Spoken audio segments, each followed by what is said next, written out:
छत्तीसगढ़ में बौखलाए बीजेपी नेता। कांग्रेस की मजबूती से बैकफुट पर बीजेपी। क्या कांग्रेस की बढ़ती ताकत से घबरा रही है बीजेपी? बीजेपी नेताओं के बेतुके बयान से बीजेपी को होगा बड़ा नुकसान। छत्तीसगढ़ विधानसभा चुनाव में बीजेपी ने मौजूदा सांसदों से लेकर केंद्रीय मंत्रियों तक को टिकट दिया है। भरतपुर सोनहत सीट पर पार्टी ने केंद्रीय मंत्री रेणुका सिंह को प्रत्याशी बनाया है।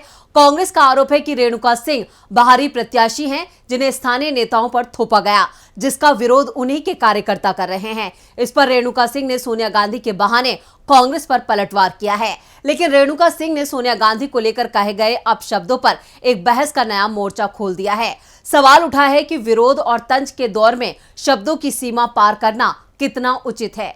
तो कैसे बीजेपी नेता अपने ही जाल में फंस रहे हैं, इस पर करेंगे विस्तार से चर्चा।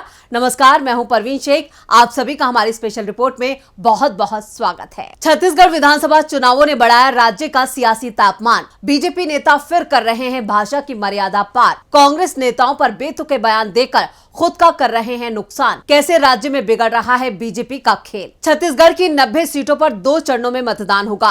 7 और 17 नवंबर को वोट डाले जाएंगे, जिसके नतीजे 3 दिसंबर को घोषित होंगे।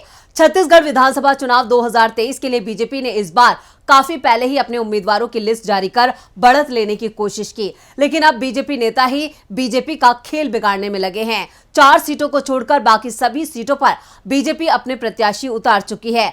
कांग्रेस को मात देने के लिए बीजेपी ने चुनावी मैदान में केंद्रीय मंत्रियों समेत अपने सांसदों को भी मैदान में उतारा है।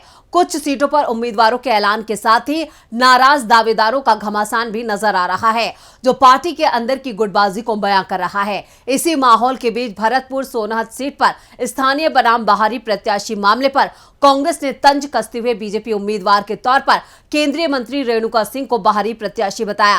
कांग्रेस का आरोप है कि क्षेत्र के बीजेपी कार्यकर्ता और स्थानीय दावेदार खुद रेणुका सिंह का सपोर्ट नहीं कर रहे हैं। इस आरोप को लेकर जब रेणुका सिंह से सवाल पूछा गया तो उन्होंने पलटवार में सीधे कांग्रेस सांसद सोनिया गांधी पर सवाल उठा दिए। रेणुका सिंह ने कहा कि पहले कांग्रेस ही सोनिया गांधी को धक्का मारकर इटली भेजे, फिर मुझ पर सवाल उठाएं।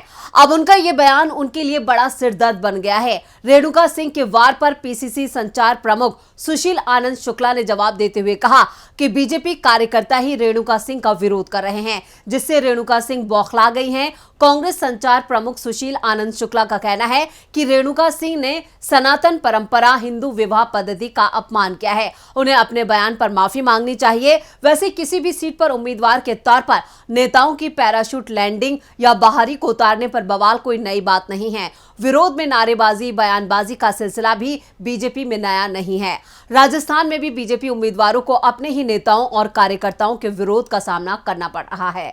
ऐसा ही विरोध छत्तीसगढ़ में भी दिखाई दे रहा है। लेकिन सवाल ये कि क्या वार पलटवार में शब्दों की मर्यादा की सीमा पार होनी चाहिए? कैसे रेणुका सिंह अपने ही बयान पर बुरी तरह घिरी। केंद्रीय मंत्री रेणुका सिंह को चुनाव आयोग का नोटिस। कांग्रेस ने भी रेणुका सिंह के खिलाफ खोला मोर्चा। केंद्रीय राज्य मंत्री और भरतपुर सोनहत सीट से बीजेपी की प्रत्याशी रेणुका सिंह का विवादित भाषण का एक और वीडियो वायरल हो रहा है। इससे पहले वो सोनिया गांधी के खिलाफ विवादित टिप्पणी कर चुकी हैं। रेणुका सिंह ने खुले मन से फिर दिया विवादित बयान। केल्हारी के कार्यकर्ता सम्मेलन को संबोधित करते हुए रेणुका सिंह ने कहा, आप 56 इंच वाले मोदी जी के दल के कार्यकर्ता हैं, किसी से डरने घबराने की जरूरत नहीं। पुलिस वाले आकर रास्ता रोकना चाहें तो जो सीमा पार करना चाहते हैं सीमा पार करिए। मैं जब मंडल अध्यक्ष थी मेरे ऊपर 12 केस लगे थे, 200 धाराएं लगी थी। मैं वो नेता हूं कि जो मेरे कार्यकर्ता की एक उंगली काटेगा तो मैं उसका एक हाथ काट कर दूसरे हाथ में देना जानती हूं। रेणुका सिंह का दूसरा बयान जो खासा सुर्खियां बटोर रहा है वो स्थानीय और बाहरी वाले मुद्दे को लेकर है। इस दौरान उन्होंने पूर्व कांग्रेस अध्यक्ष सोनिया गांधी पर टिप्पणी कर दी थी। रेणुका सिंह से जब सवाल हुआ तो उन्होंने इसके जवाब में कहा, पहले सोनिया गांधी को धक्के मारकर इटली भेजें, फिर मेरी बात करें। कांग्रेस पहले अपने गिरेबां और अपने घर में झांके, फिर दूसरों पर कुछ बोले। बीजेपी प्रत्याशी रेणुका सिंह अपने बयान के चलते सुर्खियों में हैं। इस बीच बीजेपी प्रत्याशी रेणुका सिंह को जिला निर्वाचन अधिकारी ने सभा में विवादित शब्दों का इस्तेमाल करने पर नोटिस जारी किया है। आपको बता दें कि पहले भी जिला निर्वाचन अधिकारी ने रेणुका सिंह को नोटिस दिया था। दरअसल बीजेपी प्रत्याशी रेणुका सिंह को चुनाव आचार संहिता उल्लंघन मामले में नोटिस दे चुका है। इधर छत्तीसगढ़ के सीएम भूपेश बघेल ने भी बीजेपी को घेर लिया है। बघेल ने कहा, हार देखकर बौखला गए हैं और बौखलाहट में कुछ भी बोलेंगे, कोई लटकाने की बात करेंगे, कोई धक्का मारने की बात कर रहे हैं। प्रजातंत्र में इस प्रकार की भाषा, और वो भी केंद्रीय मंत्री होकर, ये दुर्भाग्यजनक है। छत्तीसगढ़ में इस तरह की भाषा का प्रयोग नहीं होता, ऐसी बातें नहीं कही जानी चाहिए। बीजेपी ने पंडारिया से भावना बोहरा को अपना प्रत्याशी बनाया है। बीजेपी अब तक 86 उम्मीदवारों के नामों का ऐलान कर चुकी है। अब सिर्फ 4 सीटों पर नामों का ऐलान होना बाकी है। इस मामले में मुख्यमंत्री भूपेश बघेल ने कहा है, टिकट वितरण में डॉक्टर रमन सिंह की ही चल रही है। अपने ही लोगों को टिकट दे रहे हैं, खुद भी डूबेंगे और पूरे कुनबे के साथ। छत्तीसगढ़ को लेकर जो सर्वे आए हैं उन सभी में कांग्रेस को बढ़त दिखाई गई है। इसके अलावा संघ के सर्वे में भी बीजेपी की हालत खराब बताई जा रही है।